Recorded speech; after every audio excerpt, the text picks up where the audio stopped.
폴란드와 북동쪽의 국경을 맞대고 있는 나라가 있습니다. 리투아니아라고 하는 나라인데 거기에 수도는 빌뉴스라고 하는 곳이 되겠는데요. 거기에 도시 한복판에 일본인 이름으로 된 길과 또 공원이 하나 자리 잡고 있습니다.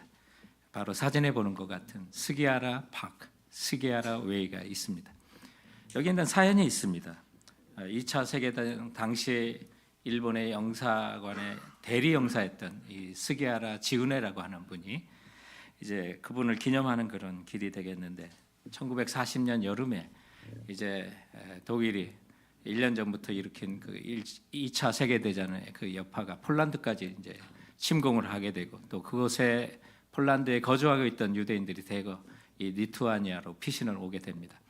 이제 1년이 넘는 그런 전쟁의 여파 속에 대부분 대사관들, 영사관들은 문을 닫았었고 또 이런 전쟁의 여파 가운데 일본 영사도 곧 문을 닫아야 되는 그런 형편이었습니다. 그래서 그 지역에서 뭐 대부분 대사가 또 영사들이 다 문을 닫았지만 아직 업무를 보고 있던 곳이 바로 일본의 그 영사였기 때문에 그곳에 많은 유대인들이 대거 피신 와서 일본으로 가는 비자를 받기 위해 줄을 서고 있었습니다. 스기하라 지우네는 일본 정부에다가 급히 전보를 보내서 이들에게 비자를 발급할 것을 요청을 했습니다마는 곧바로 온 회신은 비자를 절대 발급하지 말라는 그런 요청이었습니다. 너무나도 안타까운 마음에 그는 두 번이나 더 전보를 통해서 본국의 유대인들에게 비자를 내줄 것을 간청했지만 계속해서 들려온 것은 비자를 절대 내줘서는 안 된다고 하는 그런 대답이었습니다. 밖에는 처절한 모습으로 또 마지막 희망이라도 붙들라고 하는 유대인들의 수많은 무리들이 비참한 모습으로 장사진을 친 모습을 보면서 그는 이틀 동안 깊은 고민을 하게 됩니다.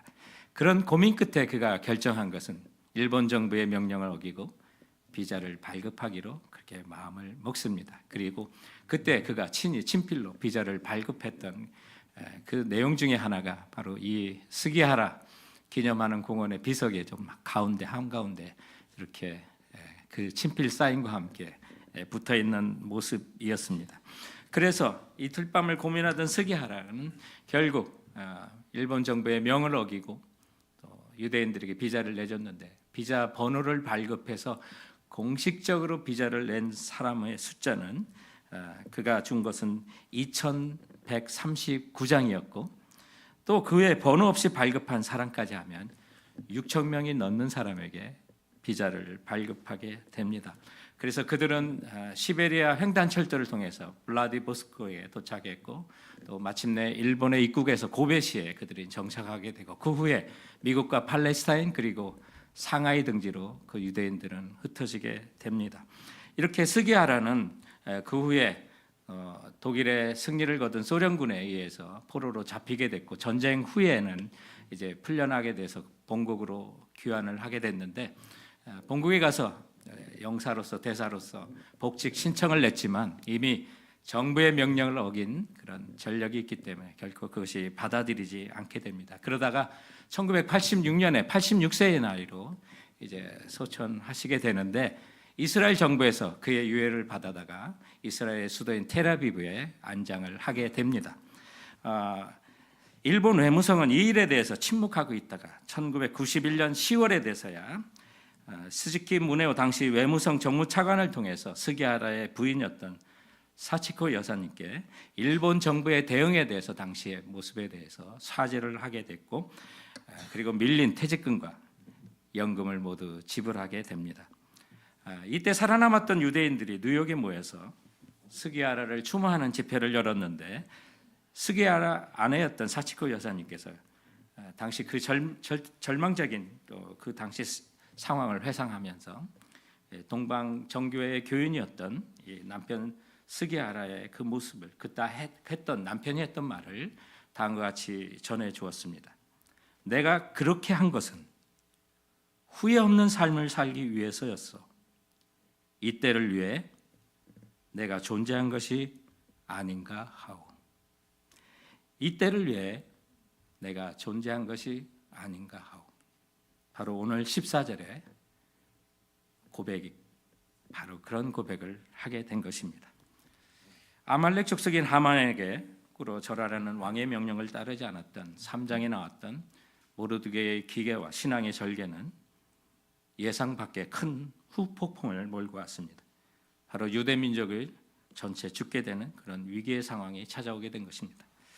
이때는 스룹바벨에 의해서 유대인들이 1차로 예루살렘에 대거 귀환한 때였지만, 하지만 아하수에로 왕이 그 조선은 그가 다스리는 127도, 다시 말하면 예루살렘과 이집트와 또 구스까지 이르는 모든 지역에 있는 유대인들을 죽게 하는 조사가 선포되었기 때문에 그야말로 민족적인 그 멸망을 예상해 볼 수 있는 그런 위기가 찾아오게 된 것입니다. 이런 상황에 책임감이 있는 모르드게는 굵은 베옷을 입고 애통하면서 에스더와 그 모습을 상의하고 싶었지만 굵은 베옷, 죽은 자를 위한 옷이라 부정하게 여겼던 당시의 문화와 풍습에 따라서 궁궐에 입궐할 수가 없었고, 결국에 가서는 3절에 보면 모르드게뿐만 아니라 각 지방의 유다인들이 크게 애통하며 금식하고 울며 부르짖고 굵은 베옷을 입고 재에 누운 자가 무수하였더라. 또 이런 소식이 마침내 에스더에게도 들리고, 또 전령을 통해서 모르드게로부터 유다인을 진멸하라고 했던 왕의 조서의 초본까지 받아보고서야 그 위기에 비로소 깨닫게 되는 것 같았습니다. 하지만 하나님께서 자기 백성을 구원할 섭리는 이미 움직이고 계셨습니다. 주님께서 이 백성을 구원하기 위해 준비한 그 섭리의 인물은 다름 아닌 모르드게와 에스더였던 것입니다. 그들의 신분이 어떠하든 주님께서는 바로 그 형편에, 그 상황을 통해서 하나님께서 자기 민족을 구원할 계획을 이뤄가고 계셨던 것이죠. 오늘 이런 본문들을 보면서 우리 오늘을 살아가는 우리 성도들이 이곳에 지금의 어떤 모습으로 살든지 우리에게 하나님께서 갖고 계신 그 기대가 무엇인지, 또 어떤 소명을 우리에게 주길 원하시는지의 그 음성을 오늘 본문을 통해서 우리가 찾아보고자 하는 것입니다. 자, 그래서 오늘 본문에 이곳에 지금 우리의 모습으로 살게 하신 이유가 있다면 그것은 보이는 절망이나 또는 성공이 다가 아니라는 사실을 알았으면 합니다. 내가 어떤 사람인데, 이 자리가 어떤 자리인데, 여러분 거기에 그치는 게 아닙니다. 예수 믿는 사람은 그 모든 것이 사명과 연관되어 있다는 사실을 좀 알았으면 합니다. 에스더는 왕후가 되는 것이 다가 아니었습니다. 그래서 호의호식하고 자기만 왕궁에서 홀로 잘 사는 것이 그에게 준 하나님이 기대는 결코 아니었다는 거죠. 그래서 이 에스더에게 그 사명이 있다는 사실을 사촌 오빠였던 모르드게는 깨닫게 하는 거죠. 그와 같은 도전을 하나님은 오늘 이 본문을 통해서 우리에게도 주시는 것입니다. 오늘 우리가 이곳에 지금의 모습으로 살게 하시면은 하나님이 기대가 있다는 사실입니다. 여러분이 지금 눈에 보이는 어떤 절망이 있든, 또 눈에 보이는 어떤 성취와 성공이 있든지 그게 다가 아니라는 것입니다. 예수님께서는 마지막 날에 심판하실 최후의 심판에 대한 원리를 이미 우리에게 말씀하셨습니다. 누가복음 12장 48절에 보면 무릇 많이 받은 자에게는 많이 찾을 것이요, 많이 맡은 자에게는 많이 달라 할 것이라고 하였습니다. 주신 만큼 요구하시겠다는 것입니다. 여러분 무엇을 받았습니까? 여러분의 직장에서 여러분 직책은 무엇입니까? 어떤 공부를 하셨습니까? 여러분은 어떤 재능을 갖고 있고 또 어떤 은사를 갖고 있습니까? 그게 다가 아닙니다. 거기에 보이지 않는 하나님의 기대와 하나님이 여러분을 부르시는 소명이 있다는 사실을 꼭 알아야만 하는 것입니다. 모르드게는 이 사실을 에스더에게 알게 합니다. 8절에 보면 왕에게 나가서 그 앞에서 자기 민족을 위하여 간절히 구하라고 합니다. 나가서 14절에 보면 이때에 내가 만일 잠잠하여 말이 없으면 유다인은 다른 데로 말미암아 노임을 받고 구원을 얻으려니와 너와 내 아버지 집은 멸망하리라. 내가 황후의 자리를 얻은 것은 이때를 위함이 아닌지 누가 알겠느냐 하니 라고 말씀하고 있습니다. 사촌 오빠 모르드게가 에스더에게 요구한 14절의 내용을 요약해 본다면 다음과 같은 겁니다. 왕비가 된 것은 하나님의 목적이 있기 때문이라는 거죠. 네가 왕비가 된 것은 그만큼 민족을 위해 일해야 될 책임이 크다는 사실을 일깨워주는 것입니다. 또 하나가 있다면 에스더가 책임을 다하지 않으면 하나님은 다른 방법으로라도 유다 민족을 구원하실 것이다. 네가 안 하면 하나님은 다른 방법으로 유다를 구원할 것이다. 그리고 나아가 에스더가 책임을 다하지 않으면 유다인은 구원받겠지만 너는 멸망할 것이라는 거예요. 모르드게의 이 지혜로운 권면을 오늘 우리를 향한 하나님의 권면으로 받아야만 하는 것입니다. 우리는 많은 특권을 누리고 있는 그리스도인입니다. 이런 시대를 사는 성도가 없었습니다. 너무나도 많은 걸 갖고 있습니다. 너무나도 풍성합니다. 내가 옆집 사람과 비교하여 적게 가진 것 같지만 여러분, 전 세계적으로 보면 우리와 같이 많은 것을 가진 사람이 거의 없습니다. 또한 그렇다면 우리는 많은 책임을 지고 있는 그리스도인이라는 것입니다. 우리가 선교를 안 해도 됩니다. 사회를 섬기지 않을 수 있고 이웃의 어려운 이웃을 돕지 않으면 하나님은 다른 성도를 들었을 것이고 다른 교회를 사용할 것이고 다른 나라를 통해서도 그 일을 반드시 이루실 것이라는 것을 기억해야만 합니다. 그리고 우리가 이 거룩한 명령을 순종하지 않으면 우리가 가진 것 모든 것 마침내 잃어버리게 될 거라는 거예요.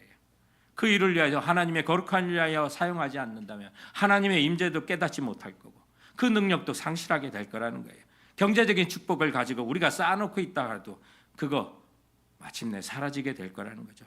나아가 천국의 영원한 상급까지도 우리는 잃어버릴 처지라는 사실, 그것을 오늘 본문은 우리에게 권고하고 있는 것입니다. 그렇다면 우리가 보는 절망이나 성공이 성도 여러분 다는 아닙니다. 거기에는 사명이 있는 것입니다. 반드시 성공만이 사명이 아닙니다. 우리가 겪는 고난이나 절망도 하나님은 사용하기 원하시는 것이 있습니다.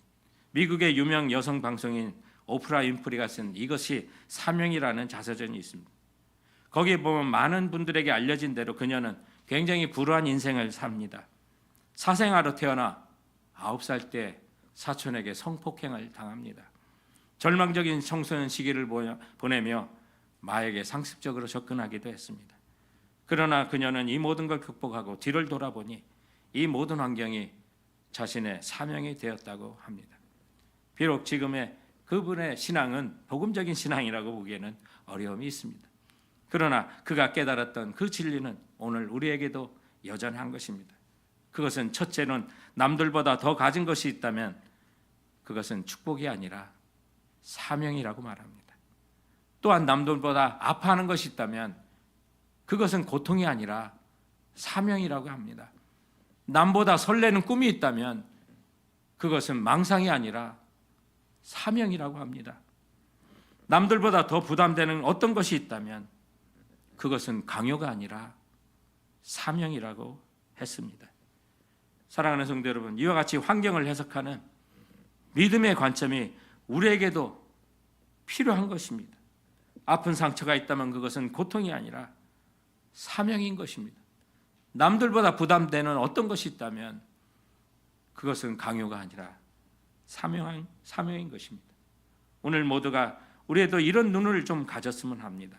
비록 내가 가진 것 여러분 성공일지라도 아니 절망일지라도 그게 다가 아닙니다. 그 일을 통하여 사용하시고자 하는 하나님의 부르심이 있다는 사실 기억하고 반드시 쓰임받는 우리 성도들 되시길 주님의 이름으로 축원드립니다.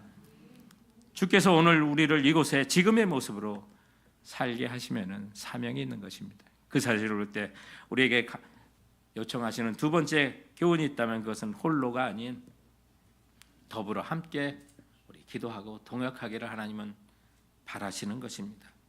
우리가 힘들고 어려운 일이 있을수록 우리는 그리스도의 지체입니다. 함께 그 일을 해야만 합니다.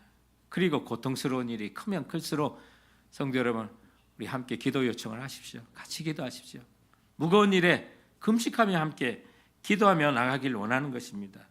오늘 사실 돌아보면 에스더는 왕궁에서 홀로 살아남을 수 있었을지도 모르겠습니다.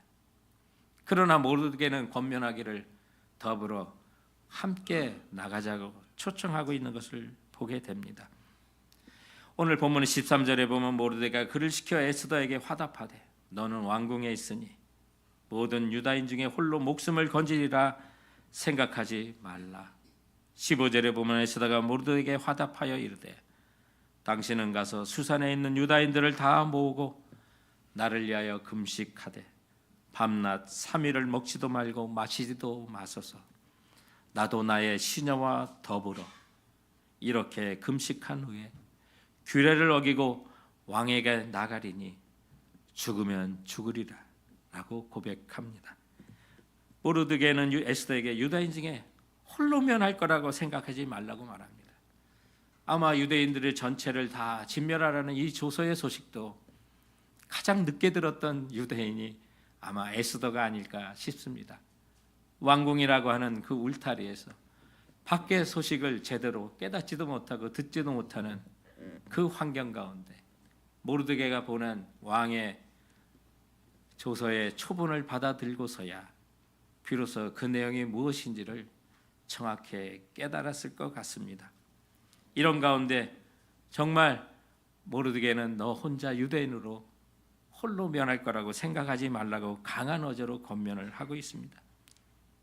에스더는 다행히 그 권면을 받아들였고요. 이제는 더불어 함께 자기를 위하여 금식하며 기도해달라고 요청합니다. 그러면서 나도 나의 시녀와 더불어 금식하며 나가리라고 말합니다. 성경에 보면 우리 개인이 주 예수 그리스도를 구주로 알고 믿는 신앙이 강조되고 있습니다.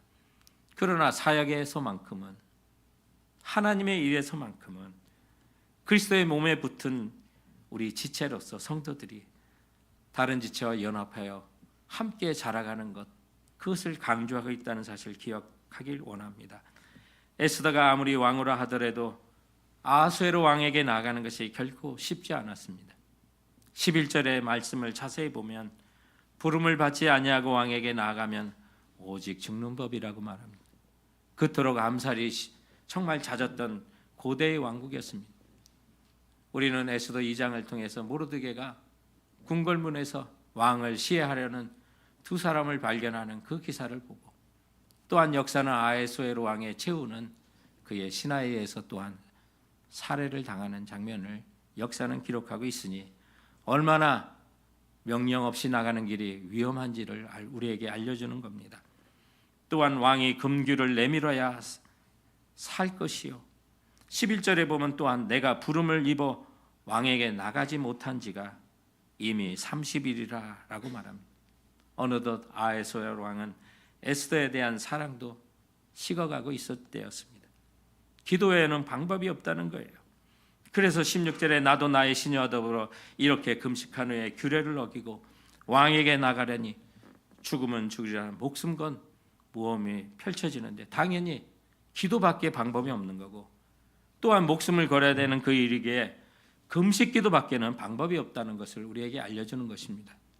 성도 여러분, 우리가 결정이 힘들고 어려운 일일수록 기도 요청을 하세요. 그리고 그것이 고통스럽고 그것이 중요한 일이면 일일수록 금식까지도 우리 함께 해 나가야만 하는 것입니다. 디시전 메이킹 피라밋이라고 하는 이론이 있습니다. 거기에 보면 우리 모든 사람들은 항상 결단하고 결정을 해야 되는 순간들을 맞이하게 된다는 거죠. 거기에 보면 우리가 날마다 또한 쉽게 할 수 있는 그런 매니지먼트나 또 디시전이 있는데 그것을 주니어 디시전, 주니어 매니지먼트라고 부릅니다. 단순히 일상적인 결정들을 한 순간이 다가온다는 거죠. 오늘 무엇을 입을까? 무엇을 먹을까? 우리 사람들은 항상 이런 일상적인 결단을 하고 나갑니다. 그런 거 하면 조금 더 중장기적으로 결단해야 될 일이 있습니다. 미들 매니지먼트라고도 하고 미들 디시전이라고도 합니다. 이런 일일 때 전공 과목을 내가 뭘 택할까? 한평생을 위해 나는 어떤 일을 하고 어떤 직업을 가질까? 이런 결정들이 미들 디시전에 해당되는 겁니다. 이런 중요함이 올수록 집중해야 되고 더 많이 기도해야 된다는 거죠. 가장 중요한 것은 real important decision, 또 시니어 매니지먼트라고 부릅니다. 장기적이고 중대한 결정들입니다. 오늘 본문에 있는 것처럼 생과 사에 대한 결단이 될 수도 있는 것입니다. 이런 결단을 앞두고는 더욱더 집중해야 되고, 성도들이라면 당연히 기도해야 되고, 그것이 더 중요한 일이라면 금식하며 기도해야 되는 것입니다. 아니, 혼자 하는 힘이 부족하다면 우리 믿음의 지체인 성도들에게 서로 금식을 부탁하고 함께 기도해 달라고 요청해야만 하는 것입니다. 왜 그럴까요? 그 문제가 중요하고 힘들수록 그 열쇠는 오직 주님께만 있기 때문입니다. 사람의 마음을 움직이는 분도 주님이시기 때문에 기도해야만 하는 거고요. 민족의 흥망성쇠가 주님 손에 달려있기 때문에 기도해야만 하는 것입니다. 그것도 함께요. 더불어 기도하고 금식하며 기도해야만 하는 것입니다. 17절에 보면 모르드게가 가서 에스더가 명한 대로 유다인들이 3일 동안 금식하며 기도했다고 말합니다. 우리는 지난주에 1년 3개월 동안 투병 생활하신 한 교우께서 하나님의 부르심을 받았습니다. 너무나도 가슴 아픈 일이었습니다. 그런 큰 병을 간호를 맡았던 그 아내 위로차 전화를 드렸다가 들려온 그의 고백이 결코 잊을 수가 없습니다. 1년 3개월일 정말 소망 없이 기다렸다면 견딜 수 없었을 거라고 말합니다. 그러나 그 긴 고통의 시간 속에서도 함께 기도해 준 성도가 있었고 함께 금식하며 기도했던 기도의 동역자로 인하여 절망적일 때마다 회복할 수 있다는 소망을 얻을 수가 있었다고요. 그래서 그 기도의 힘으로 1년 3개월을 버텨왔다고 그렇게 말하던 것이었습니다. 사랑하는 성도 여러분, 그러면서 그녀는 이 모든 것이 성도들이 함께 기도해 준 힘이었다고 감사하다고 감사로 오히려 고백했던 것을 여러분에게 전합니다. 사랑하는 성도 여러분, 바로 이런 것이 기도의 힘이고 함께 금식하며 우리가 지체되어 함께 한다면 우리는 어떤 어려움도 우리는 함께 이겨갈 수 있다는 사실 기억하시기 바랍니다. 그러므로 중요한 결정일수록 어려운 일일수록 여러분 있는 그 자리에서 혼자가 아니라 더불어 함께 기도하고 나가는 우리 믿음의 동역자들 모두가 되시길 주님의 이름으로 축원드립니다. 주께서 우리를 지금 이 자리에 이 모습으로 있게 하신 데에는 마지막으로 세 번째, 순종함에 고통이 있어도 기도했으면 나가길 하나님은 바라시는 것입니다. 순종에 부담이 없다면 거짓이죠. 하나님의 말씀에 순종하고 나가는 일에는 약간의 두려움도 있을 수 있고 희생도 있을 수 있고 고통도 있을 수 있습니다. 그래서 주님은 우리에게 주님의 십자가를 지고 그 길을 가라고 명령하지 않습니까? 우리는 수많은 위기 앞에 믿음의 순종에는 모험이 필요한 것입니다.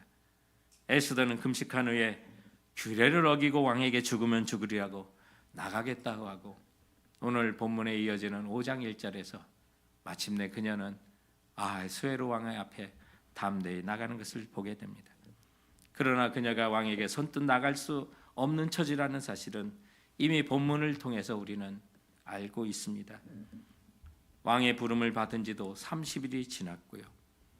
왕의 허락 없이 왕 앞에 나갔다가는 그것이 곧 죽음이라는 것은 그녀뿐만 아니라 그 나라의 모든 백성은 다 알고 있다고 했습니다. 그러나 기도한 후에는 죽으면 죽으리라고 나아가는 모습을 우리에게 보여줍니다. 사랑하는 성도 여러분, 기도만 하고 있어서는 안 됩니다. 하나님을 원망만 하고 있어서도 안 됩니다.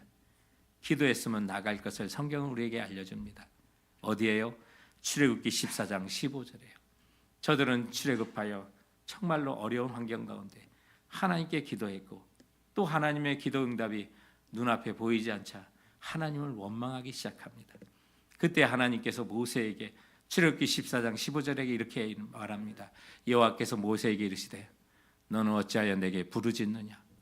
이스라엘 자손에게 명령하여 앞으로 나가게 하라고 말씀합니다. 지금 여러분 하나님께서 부르짖는 거 반대하시는 거 아닙니다. 하나님께 기도하는 거 하지 말라고 하는 말이 아닙니다. 기도해야만 합니다. 부르짖어야만 합니다. 그런데 그 백성이 계속해서 나가진 아니하고 부르짖고만 있는 것이었습니다. 그렇기 때문에 주님께서는 믿음의 결단을 촉구하셨던 것입니다. 우리가 기도 아무리 주님의 능력을 바란다 하더라도 기도만 하고 앉아있으면 안 됩니다. 아니, 오늘날 우리들의 모습은 기도를 너무 하지 않아서도 문제가 될 것입니다. 그러나 기도하는 사람들에게도 우리에게 말씀하시기를 기도만 하고 앉아있지 말라는 겁니다. 우리가 주님께 기도하였다면 그 기도의 방향으로 하나님이 인도하시는 말씀의 방향으로 일어나 앞으로 나가라고 오늘 본문은 우리에게 말씀하고 있는 것입니다. 우리의 인생의 고난이나 굴곡의 삶이 언제 끝날지 모르는 좌절과 아픔이 우리에게 다가올 때 우리는 기도할 수 있습니다. 우리의 마음을 하나님께 쏟아놓고 믿음으로 기도하는 거 당연합니다. 그러나 그렇게 믿음으로 기도했다면 일어나 기도의 방향으로, 말씀의 방향으로 일어나 나갈 것을 명령하고 있는 것입니다. 결코 우리를 버리지 않고 반드시 책임져 주시는 우리 하나님이시기 때문에 그런 것입니다. 사랑하는 성도 여러분, 기도하셨습니까? 힘들고 어려운 일, 그 일을 위해서 기도하셨습니까? 일어나 나가시기 바랍니다. 기도의 방향으로, 말씀의 방향으로 일어나 걸어가시길, 성도들 되시길 바랍니다. 2001년도 9월 11일에 있었던 9/11을 우리 모두는 기억할 것입니다. 그때 테러범에 의해서 납치를 당한 비행기는 4대였습니다. 우리가 잘 아는 것처럼 2대는 뉴욕의 무역센터를 치었고요. 그리고 한 대는 워싱턴 DC에 있는 펜타곤을 치어서 큰 피해가 일어났습니다. 그러나 한 대가 더 있었습니다. 뉴욕의 뉴아크공항을 출발해서 샌프란시스코를 향하던 유나이티드 93편에 또한 테러범들에 의해서 납치를 당했습니다. 그러나 그 비행기는 펜실베니아의 시골 들판에 추락하여 승객들만 희생을 당했고 더 이상의 생명은 다치지 않았는데, 그 이유는 이 비행기에는 테러범과 싸웠던 4명의 위인들이 있었기 때문입니다. 그들의 이름은 탐 버넷, 타드 비버, 마크 빙햄, 제레미 크릭이라고 하는 사람이었습니다. 그 중에 터드 비머가 비행기에 있는 그 승무원의 좌석 비행 전화기를 이용해서 공항의 교환원과 통화를 나눴던 그 13분의 통화의 내용을 대부분의 미국인들은 정말 다 기억하고 있을 것입니다. 그 내용을 보면 이제 테러를 의심하고 승객 몇 명이 합사하여 테러범과 싸우겠다고 하는 상황을 전합니다. 그리고 자신이 아내와 아들에게 마지막 인사를 할 수 없으니 그들에게 사랑한다고 전해달라고 하는 그 메시지를 하고 전화기는 그때 떨어집니다. 그러나 끊기지 않은 그 전화기에서 주기도문이 들려옵니다. 그리고 그 주기도문이 다 마쳤을 때 타더 비무의 목소리가 들려옵니다. Are you ready? Okay, let's roll. 준비됐어요? 자, 그럼 나갑시다. 이것이 그들이 남긴 마지막 말이었습니다. 훗날 토드 비머의 아내 리사 비머는 그녀의 자서전 Let's Roll, 남편이 외쳤던 그 마지막 그 말로 자서전을 내면서 싱글맘으로 남편 없이 자녀를 키우며 절망할 때마다 하나님을 바라보며 기도하고 나서 남편이 외쳤던 그 마지막 외침, Let's Roll, 갑시다. 그 각오로 인생을 산다고 그 책은 기록하고 있습니다. 지난 2021년 바로 리사 비머는 9/11 20주년을 맞이하여 그 날을 추모하는 텍사스의 시카고의 위튼 칼리지에 있었던 그 예배에서 다음과 같이 말합니다. 토드가 사망한 지 72시간 만에 그는 정말 미국의 영웅이 되었어요. 그 후에 저에게 백악관에서 또 CNN에서 오프라 윈프리 쇼에서 이르기까지 모든 사람들이 저의 이야기를 듣고 싶어 했고요. 토드에 대하여 더 알고 싶어 했고 저를 TV에서 보고 싶어 하셨고 제 가족 사진을 찍고 싶어 했어요. 제가 어떻게 지내는지 그토록 알고 싶어 했습니다. 그러나 그때마다 아내 리사 비머는 남편에 대한 그 질문에 다음과 같이 말했어요. 단순한 거였어요. 토드는 평소와 같이 기도하고 그대로 행동한 것뿐이에요. 그리고 비행기가 납치된 그 순간에도 그는 몸은 안전하지 않았지만 그 순간에도 그의 영혼은 안전했습니다. 왜요? 예수가 그의 구세주였기 때문입니다. 사랑하는 성도 여러분, 우리도 예수 그리스도를 같은 주로 받아 같은 주로 섬기는 성도입니다. 주님께 기도하며 주님과 함께 가는 길, 결코 몸은 안전하지 않을 수도 있습니다. 여러분의 직장의 생활이 어려워질 수도 있고요. 경제적으로 더 고통스러울 수도 있을 겁니다. 그러나 한 가지 분명히 주님께서 약속하시는 것이 있습니다. 우리들의 영혼은 안전할 것입니다. 왜요? 만물을 자기의 뜻대로 복종하게 하실 수 있는 우리 주 예수 그리스도께서 바로 우리의 구주이시기 때문에 그런 것입니다. 이 사실로 인하여 담대하게 기도한 후에 믿음의 걸음을 걸으시는 우리 성도들 되시길 주님의 이름으로 축원드립니다. 기도하시겠습니다.